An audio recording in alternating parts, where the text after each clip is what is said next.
Hey guys, welcome back to Fluency Hacks, and in today's video we will be discussing the th sound, the Hindi th sound, and we are going to compare it with the English sound.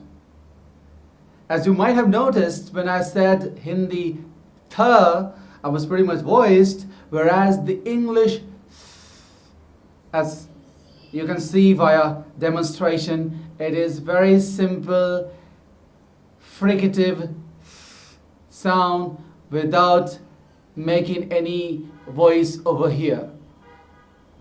So on paper, if you discuss the two sounds, the English is voiceless fricative, whereas the Hindi th is aspirated sound. What does that mean?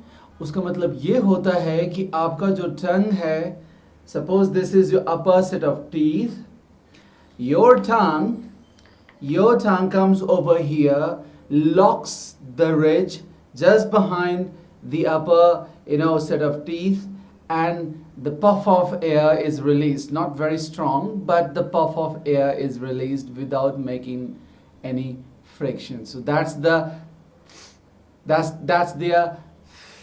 sound, and this is our Hindi th. Let's discuss the two sounds via a few examples. And I would like you to create a list like the one I have created over here and practice. Again, it's not recommended to keep the contrasting sounds in mind, and there isn't a mandatory practice to speak English using their phonology. My videos are aimed at people who are willing to differentiate the Hindi phonology from the English. That's a different language. They have a different speech behavior. Ours is a different one, and that is what I am teaching you through these videos of consonant, vowels, and diphthongs and connected speech sounds. So let's begin. In the beginning, I'm going to read a few English words, and I'll show you that what happens when we pronounce those words using our th sound. For example, it's think, thank, bath, nothing, something, month, throw, thermometer. Whereas these words should be think, thank, bath, nothing, something, month, throw, and thermometer. Likewise, let's discuss the Hindi words as well. It is thoda. We can't call it thoda in their phonology. It's thakan and not thakan. It's the thanedar and not thanedar.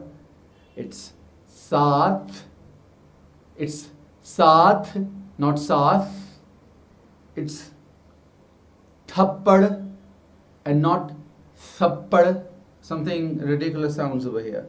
It's a thali and not thali. Kathit and not kathit. It's kathit and not kathit. So next time on, when you are trying to speak English and you have that in your mind that there's this different phonology, so please make sure that you don't say thank, you say thank. It's not, you don't have to pull your tongue out like this in order to say that. You can make it voiceless fricative just by bringing it just below your upper set of teeth and can say thank, think, thank you. Just that. Create the switch, as I have been saying in my previous videos as well. Learning a different language is pretty interesting and you will really enjoy when you realize that you are employing a different phonology while speaking a different language. That is all what my purpose of creating these videos is. I hope you guys enjoyed this video, and if you did, please make sure that you send your feedback in the comment box below. And in case you have any issue, learning English, especially, the connected speech and the voice and consonants as well as fluency, please write down and I'll definitely create a video covering that. I'll see you in the next video. Bye bye and have a good day.